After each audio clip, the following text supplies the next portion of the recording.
하나님 말씀 함께 보도록 하겠습니다. 오늘 우리가 함께 나눌 하나님 말씀은 느헤미야 3장 26절 27절 말씀입니다. 느헤미야 3장 26절 27절 말씀, 우리 다 같이 한 목소리로 함께 말씀 보도록 하겠습니다. 그때에 느디님 사람은 오벨에 거주하여 동쪽 수문과 마주 대한 곳에서부터 내민 망대까지 이르렀느니라. 그 다음은 드고아 사람들이 한 부분을 중수하여 내민 큰 망대와 마주 대한 곳에서부터 오벨 성벽까지 이르렀느니라. 아멘. 오늘 이 시간에는 끝까지 성별하자라는 말씀 제목 가지고 우리가 함께 말씀 나누며 함께 은혜 나누기를 원합니다.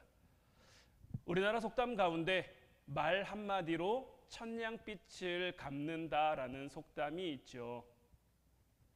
말 한마디로 정말 천냥빛을 갚을 수 있다면 그 한마디 말은 어떤 말이 되어야 할까요?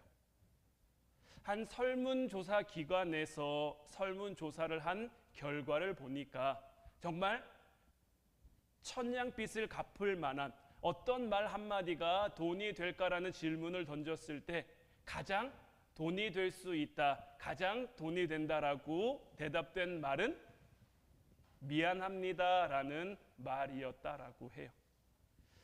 경제적으로 잘 사는 사람하고 경제적으로 좀 어려운 사람들을 대상으로 비교하면서 조사를 했더니 경제적으로 좀 여유가 있는 사람들이 상대적으로 좀 경제적으로 부족한 사람들보다 사과를 더 잘한다라는 거죠. 자기의 잘못에 대해서 미안하다고 사과하는 비율이 경제적으로 좀 여유가 있는 그런 사람들은 대략 한 92%쯤이었고요. 경제적으로 좀 어려운 사람들은 52%였다라고 해요. 자기에게 잘못이 없다라고 생각하는 경우에도 먼저 사과를 하는 경우가 고액 연봉자들은 한 30%쯤 되고요. 좀 힘들고 어려운 사람들은 13%에 불과했다라고 해요.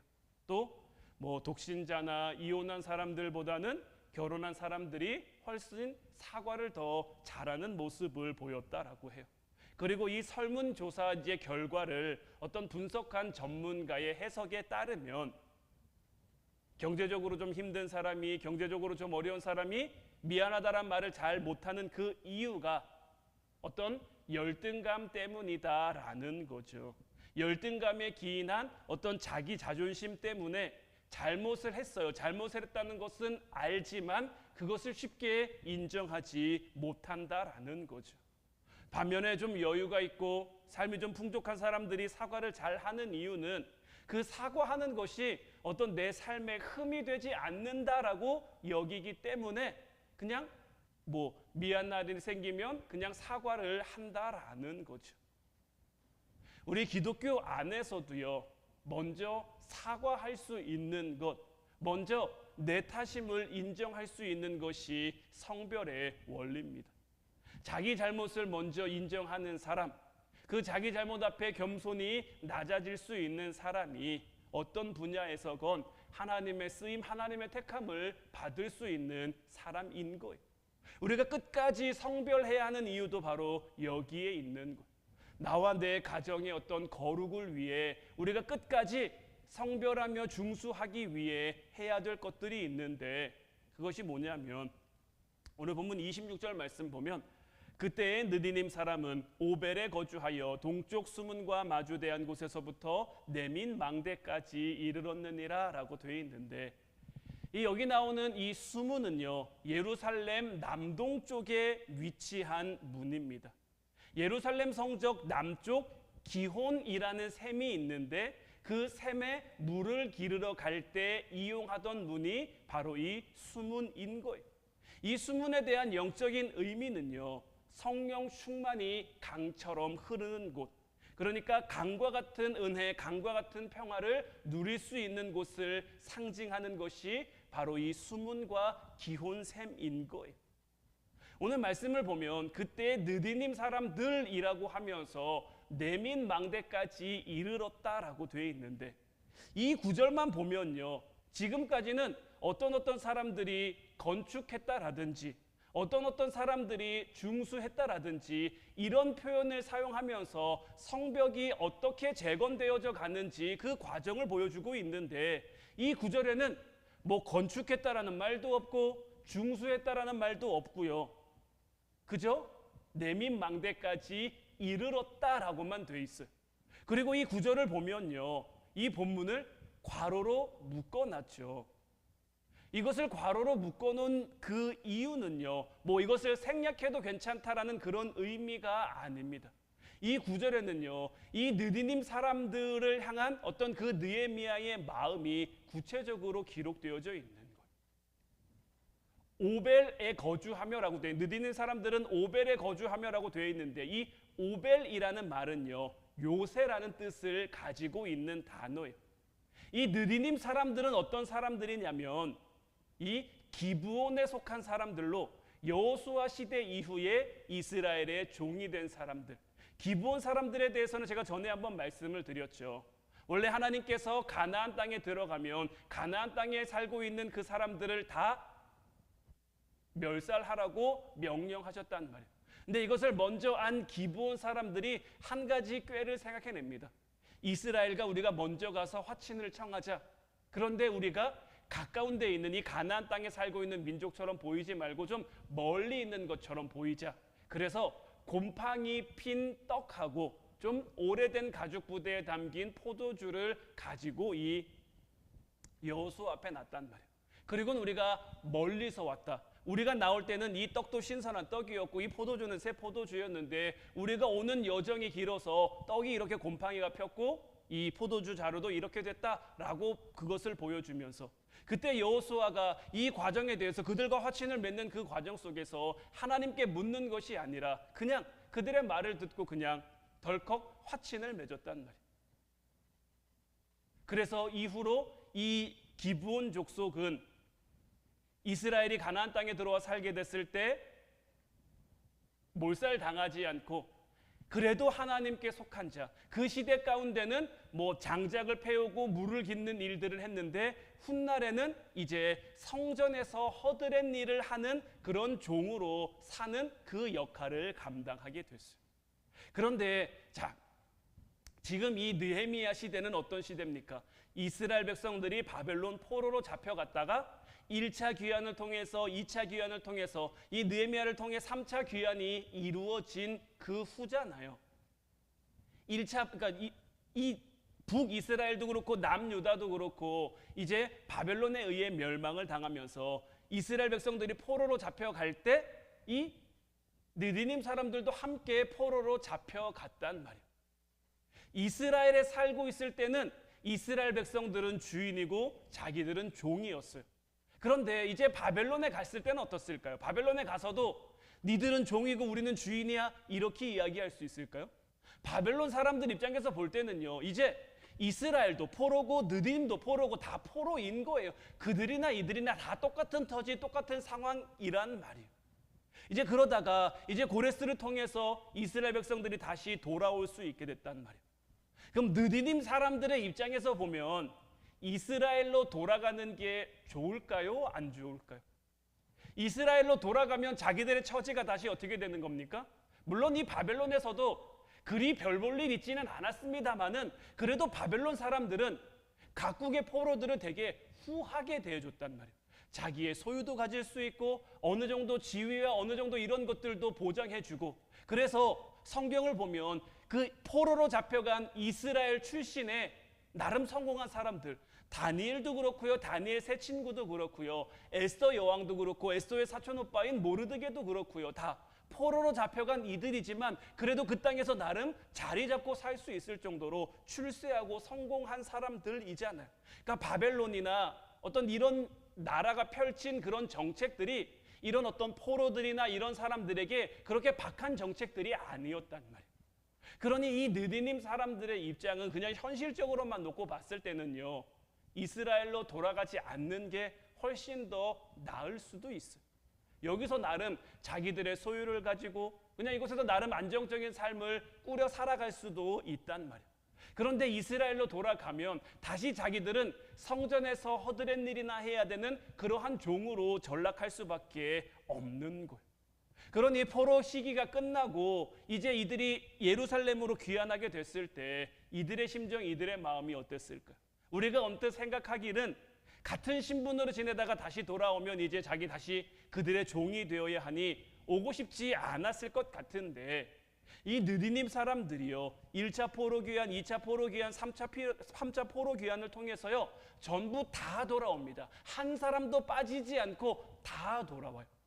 심지어는 이스라엘 사람들 중에는 안 돌아온 사람들도 꽤 많았어요.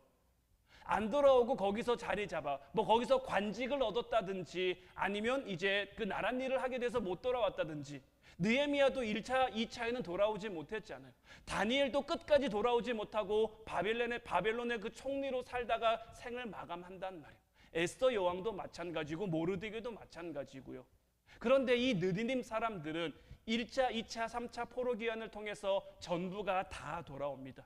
그들은 왜 돌아왔을까요? 어쩌면 그곳에서의 삶이 조금 더 나았을 수도 있는데, 이들이 원래부터 이스라엘 사람들도 아니고 원래부터 예루살렘에 거주하며 이스라엘이라는 나라에 뭔가 민족성을 잘 가지고 있는 그런 민족들도 아니고 그냥 이스라엘 정복 전쟁에서 겨우 전쟁 포로로 살아남은 그들이잖아요. 그런데 이들은 왜 돌아왔느냐? 그들의 조상들로 거슬러 올라가면 사실 그들은 죽을 수밖에 없는 그러한 처지였는데 하나님의 은혜로 겨우 살아남았단 말이에요. 그리고 나서 비록 그들이 노예가 됐지만 그렇게라도 하나님께 속한 자로 그들이 살아갈 수 있음에 그들은 자부심을 가지고 살아간 거예요. 성전에서 허드렛 일을 하지만 그것이 내게 주어진 역할, 내게 주어진 자리이기에 그 자리, 그 역할에 자부심을 갖고 그 일에 최선을 다하며 그 일에 성실히 살았던 사람들이 바로 이 느디님 사람들인 거잖아요. 자손 대대로 종살이를 하더라도 자손 대대로 다른 누가 보기에는 별 볼 일 없는 인생, 별 볼 일 없는 삶이라고 이야기하더라도 하나님의 성전을 섬길 수 있는 것이 그들에게 얼마나 큰 축복임을 그들이 알기에, 그들이 깨달았기에, 그들이 확신하기에 그들은 안 돌아올래야 안 돌아올 수가 없었던 거죠. 마치 시편 84편 10절 말씀 보면 주의 궁정에서의 한 날이 다른 곳에서의 첫날보다 나은즉 악인의 장막에 사는 것보다 내 하나님의 성 문지기로 있는 것이 좋소. 여러분들은 이 말씀에 아멘 하십니까? 정말 악인의 장막에 사는 것보다 크고 화려하고 많은 것, 좋은 것 누릴 수 있더라도 그곳에 사는 것보다 비록 내 하나님 성의 문지기일지라도 하나님 가까이 하나님의 어떤 그 안에 살아가는 것이 더 낫다라고 여러분들 정말 그렇게 믿고 확신하며 살아갈 수 있습니까? 이 느디님 사람들도 이 고백처럼 그러한 삶을 살아갔기에 이 느디님 사람들이 특별히 성벽을 중수하지 않아도 그저 하나님의 요새인 그 오벨에 거하기만 해도 성령의 충만함을 누리며 살아가고 있었던 거예요. 그래서 이 느헤미야는 이 느디님 사람들의 이야기를 이 성벽이 재건되어지고 성벽이 중수되어지는 과정 속에 안 넣을래야 안 넣을 수가 없는 거예요. 지금 느헤미야는요, 겉으로 보여지는 어떤 육적인 성벽만 쌓는데 그 목적이 있는 게 아닙니다. 그들이 다시 하나님의 도성으로, 하나님의 성으로, 하나님의 나라로 회복되는 것에 관심을 두고 하나님 은혜로 이 나라를 든든히 세워가기 위한 그 성벽을 짓고 있기에 이 느디님 사람들의 모습을 안 담을래야 안 담을 수밖에 없는 거죠. 그죠? 나 같은 죄인 살리신 그 주님의 은혜를 생각하며 그 흘리는 눈물이 강같이 흘러 수문에서부터 어디까지 이르고 있는 겁니까? 내민 망대까지 이르고 있는 것. 때로는 우리의 삶을 보면요, 느디님처럼 우리의 출신이 형편이 없고 부모가 능력이 없고 아니면 내 스스로가 능력이 없고 아니면 돈이 없고 빽이 없고 그렇게 돼서 정말 내 삶을 누가 알아주지 않는다 할지라도 하나님의 성전이, 하나님의 그 성벽이 우리의 요새가 돼서 나의 삶을 지켜주시고 나의 가정을 하나님께서 지켜주신단 말이에요. 느디님이 종의 신분을 가지고도 하나님의 전을 사모하며 그들의 삶 가운데 하나님의 은혜가 충만했던 것처럼 이제 여러분들의 삶이 우리의 가정이 그런 은혜로 충만할 수 있기를 주님의 이름으로 축원해 드립니다. 이어서 27절 한 절만 더 보면 그 다음은 드고와 사람들이 한 부분을 중수하여 내민 큰 망대와 마주대한 곳에서부터 오벨 성벽까지 이르렀느니라 라고 되어 있는데, 자, 느리님 사람들 다음으로는 이제 드고와 사람들이 수문의 한 부분을 중수를 합니다. 앞절에 이 드고아라는 그 사람들이 한번 나왔었죠. 드고아 귀족들은 성벽 재건에 동참하지 않았다라고. 일을 하지 않는 이 귀족들을 대신해서 나머지 드고아 사람들이 서쪽과 동쪽의 성벽 두 부분을 중수하고 있는 거예요. 귀족들이 분담하지 않는 바람이요, 이들은 두 배로 힘들었을 수도 있어요. 두 배로 고생했을 수도 있어요. 그럼에도 두 배의 영광, 두 배의 은혜, 두 배의 축복이 하나님께서 이들에게 허락하신 은혜고 허락하신 축복이 된다라는 것. 우리도 우리의 삶 가운데는요, 때로는 내 옆에 있는 그 잘난 귀족들 때문에 내가 성별될 수 있고, 내가 쓰임받을 수 있고, 내가 갑절의 은혜, 갑절의 어떤 축복을 받을 수 있음을 늘 기억하며 살아야 하는 거예요. 때로는요, 내 가족들이 그런 역할을 할 수도 있어요. 때로는 내 형제들이 그런 역할을 할 수도 있어요. 때로는 내게 주어진 그 사람들이 내게 이런 일 할 수도 있어요. 드고와 귀족처럼 해야 되는데 안 하는 거예요. 해야 되는데 안 하면서 당당한 거예요. 해야 되는데 안 하면서 하는 사람들을 무시하는 거예요. 해야 되는데 안 하면서 하는 사람들을 미련하다고 어리석다라고 손가락질하는 거예요. 그런 이들이 얼마든지 우리 가까이에, 우리 가족 중에, 우리 가정에, 우리 형제들 중에, 내게 허락된 삶의 자리에, 내 직장에, 내 일터에 얼마든지 있을 수 있단 말이에요. 그럼에도 우리는요, 하나님이 내게 맡겨주신 자리, 때로는 그들이 맡고 있지 않은 그 자리, 때로는 그들이 해야 되는데, 그들이 감당해야 되는데 하지 않는 그 자리까지 하나님이 내게 맡기실 수 있지만, 그러면 우리 속에 언뜻 억울한 마음이 들 수도 있거든요. 하나님 왜 나만 일해야 됩니까? 하나님 왜 나만 해야 됩니까? 하나님 왜 나만 이러면서, 하나님 저 사람은 저런데 저 사람은 이러는데, 이런 마음이 우리들에게 들 수도 있지만,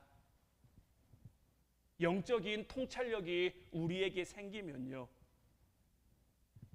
늘 이 망대에 대한 것은 무엇이라 그랬죠? 살피는 거라 그랬죠. 바깥을 살필 수 있고 안을 살필 수 있는 것이 망대인데, 자, 이 성벽이 재건되어지고 성벽이 중수되어지는 과정 속에서도 꽤 여러 가지 망대가 등장을 합니다. 그런데 이 말씀에 나와 있는 망대는 어떤 망대입니까? 내민 망대는 내민 망대인데, 내민 큰 망대라고 되어 있는 거예요. 앞절 26절에서도 내민 망대가 나왔는데, 이 27절에 나오는 망대는 그냥 내민 망대가 아니라 내민 큰 망대가 되는 거예요.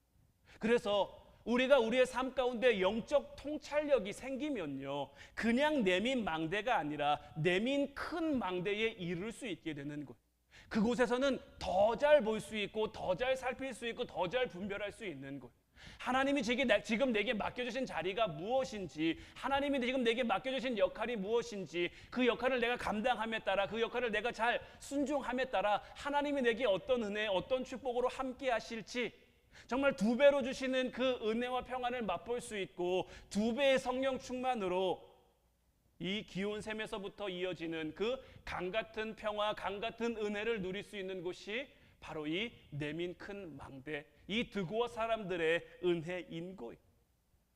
느리님 사람들은요, 중수했다라는 말 없이 정말 요새 같은 그 오벨에 거주하기만 해도 수문의 성령 충만을 누렸죠.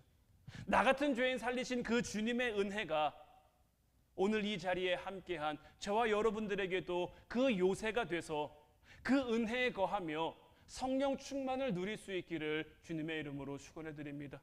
또한 두 몫의 그 수고와 헌신으로 내민 큰 망대에 이 분별력을 키우며 그 분별력을 가지고 두 배의 충만한 은혜, 두 배의 충만한 그 평안을 누리며 살아갈 수 있는 저와 여러분들 되시기를 주님의 이름으로 축복해 드립니다. 하나님께서는 우리의 삶을 이렇게 이끌어 가시는 것. 하나님께서는 우리를 사명자로 키우시고 사명자로 세워가시길 원하는데, 그 사명자의 자리를 통해 그냥 수고만 하고 헌신만 하고 무언가 그냥 뭐 세상 말로 표현하면 그냥 쇠가 빠지게 고생만 하다가 하나님 나라 가는 것이 아니라, 하나님께서는 우리가 이 땅 가운데서도 복을 받길 원하시는 거예요. 하나님이 처음 이스라엘 백성들에게 가나안 땅을 약속하시면서 그들이 안에서도 복을 받고 밖에서도 복을 받고 앉아도 복을 받고 서서도 복을 받고 어떤 곳 어떤 자리 어떤 위치 어떤 상황 속에서도 하나님의 은혜 하나님의 축복 받기를 원하셨어요. 그렇게 되기 위해서는 그들에게 요구됐던 것이 무엇입니까? 하나님 말씀 가운데 거하는 것. 말씀으로 우리의 삶이 성별되면요, 그 말씀으로 끝까지 순종하며 끝까지 충성하며 우리의 삶을 성별해 나가면요, 하나님이 우리의 삶을 그냥 두시지 않아요. 이 땅 가운데 하나님이 주실 수 있는 그 은혜, 하나님이 이 땅 가운데 우리에게 주시는 그 축복을 우리로 하여금 누리는 삶을 살아가게 하시는 거예요. 그래서 우리의 가정이 정말 믿음의 반석 위에 든든히 세워진 복된 가정이 되게 하셔서 우리의 가정이 하나님의 뜻 가운데 정말 이 세상이 누릴 수 없는 그 평안과 기쁨과 행복을 누리게 하시며, 그것이 누구로부터 시작되는 겁니까? 나로부터 시작되는 거예요. 여러분들 한 사람 한 사람으로부터 시작되는 거예요. 내가 내 자신을 잘 성별해서 끝까지 성별해 나가면 나의 성별로 말미암아 그 성별이 거룩한 영향력을 가지고 우리 가정의 성별, 우리 가정의 거룩이 되는 거예요. 말씀드린 것처럼 내게 주어진 역할을 감당하는 거예요. 때로는 내 가족들이 나를 향해 강팍한 마음, 특별히 믿지 않는 그 가족들은 더 믿는 우리를 향해 강팍한 마음을 가질 수도 있죠. 믿는 거에 대해서 좋지 않게 여기며 좋지 않게 바라보며 뭐 예수님 믿으면 떡이 나오냐 빵이 나오냐 이렇게 얘기할 수도 있지만 거기에 일일이 맞받아치면서 싸울 필요가 없는 거예요. 그냥 거기서 우리는 그들을 품고 그들을 용납하고 그들을 생각하면 때로는 속상하죠. 때로는 화가 날 수도 있죠. 하지만 이렇게 생각하는 거예요. 그들은 지금 그들에게 주어진 역할을 감당하고 있는 거예요. 그럼 나는 내게 주어진 역할을 감당하면 되는 거예요. 때로는 그 역할이 두 몫의 역할일 수도 있는 거예요. 이 드고아 사람들처럼 두 몫의 역할일 수도 있지만 그럼에도 불구하고 내게 주어진 역할을 잘 감당하면, 때로는 이 느디님 사람들처럼 그저 머물러 있는 것만으로도 하나님의 은혜를 누리며 하나님의 사랑을 누리며 우리가 그렇게 살아갈 수 있다면 하나님께서 우리를 통해 왜 역사하시지 않겠습니까? 하나님께서 우리를 통해 왜 일하지 않겠습니까? 이제 끝까지 성별함으로 우리의 거룩, 우리 가정의 거룩을 이루어갈 수 있는 저와 여러분들 되시기를 주님의 이름으로 축원해 드립니다. 이제 우리 같이 찬양하고 기도하기를 원하는데, 오늘 이 시간에는 찬송가 438장 내 영혼이 은총 입어 이 찬양 같이 고백했으면 좋겠어요. 우리는요 사실 느디님 사람들 같아요. 원래는 자격이 없어요. 하나님 약속의 땅을 누릴 그 자격이 없어요. 그러나 하나님이 은혜로 우리에게 그 약속의 땅을 누리며 살아갈 수 있도록, 우리의 가정이 우리의 삶의 자리가 하나님 나라 되어 살아갈 수 있도록 우리에게 은혜를 베풀어 주신 거예요. 마치 이 가사처럼 내 영혼이 은총을 입은 거죠. 그 은총을 입음으로 하나님 은혜 가운데 우리의 중한 죄짐을 벗고 보니 때로는 드고아 사람들처럼 두 몫의 역할을 감당해야 할, 때로는 내 삶의 자리에 분문과 같은 눈물의 골짜기와 같은 그런 것들을 지나는 그런 과정이 우리에게 주어질 수도 있지만 그 슬픔 많은 이 세상도 우리가 하나님 은혜로 우리의 영혼이 은총 입어 살아가면 다 천국으로 화할 수 있는 것. 높은 산이 거친 들이 초막이나 궁궐이나 우리 주님과 함께하는 곳, 우리 하나님께 속해 살아가는 것이 그 어디나 하늘 나가고 되어 시편 84편 10절 말씀처럼 악인의 장막에 거하는 것보다, 비록 누가 알아주지 않는 내 하나님 성의 문지기라고 할지라도, 때로는 그보다 더 못한 자리라고 할지라도 내가 하나님께 속해 있는 것이 은혜고 축복임을 알기에 그 어디나 하늘나라로 살아갈 수 있는, 늘 주님과 동행하는 그곳이, 주님과 함께하는 그곳이 우리에게 하나님 나라가 되어 그 하나님 나라의 기쁨, 은혜, 축복, 감사, 만족, 이 모든 것들을 누릴 수 있는, 그렇게 우리의 삶의 자리를 거룩하게, 우리 가정을 거룩하게 만들어갈 수 있는 저와 여러분들 되기를 바라요. 우리 함께 이 찬양 고백하고 기도하길 원합니다.